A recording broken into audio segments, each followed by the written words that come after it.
Merhaba arkadaşlar, ben Bülent. Yeni bir video ile beraberiz. Akşam aracımda kameralar, yani dört bir taraftaki kameranın da çalışmadığını fark ettim. Park ederken de bayağı zorlandım. Alışmışız demek ki bu kamerayla kullanmaya. Ama multimedyam falan çalışıyor. Her şey normal, düzgün. Sadece kamera, yani şu şekilde AVM modunu aldığımda kameralar çalışmıyor. Geri vitesi attığımda ya da sinyal verdiğimde çalışmıyor.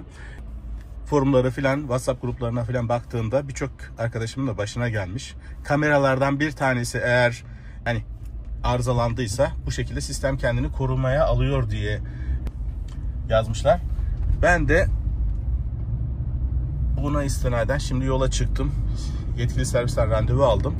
1 saatlik yol var. Bayağı da uzun. Ben Bafra ilçesinde yaşıyorum. Samsun merkezindeki BLF otomotive gideceğim. Gitmeden önce kendim işte şuradaki tuşa basılı tutarak reset attım. Yani bir uzun süre şöyle 15-20 saniye bastığınız zaman o multimedya kapanıyor, tekrar açılıyor. Buna resetleme deniyor. Birkaç arkadaş bunu önermişti. Onu denedim ama bir işe yaramadı. Akü kutup başlarını söküp takmanın bir işe yarayabileceğini söyleyenler vardı. Onu denemedim hiç. Bir de sarı bir sigortanın olduğunu, onu söküp taktığında da yine düzelebileceğini söyleyenler vardı ama denemedim onları. Çünkü aracın garantisi var. Servisi aradım, randevu oluşturdum. Durumu anlattım. Gelsin, ya kendi kendine düzelebilir dedi. Ama dün akşam bu sabah da kontrol ettiğimde düzelmeyince gelin bir bakalım deyince ben de şimdi yola çıktım, gidiyorum. Bakalım orada neler yapılacak. İşte ellerinde herhangi bir yedek parçaları var mı yok mu? Ya da ne sipariş verirlerse ne kadar sürede gelecek? Bununla ilgili bir video olacak. Belki size de başınıza gelirse bir fikir olur diye. Şimdi ben yola çıktım. Bununla ilgili videoyu devam ettireceğim daha sonra.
Evet, geldik arkadaşlar.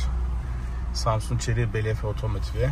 Bakalım burada neler yapılacak. Herhangi bir kaza falan olmadı. Sadece birdenbire gitti.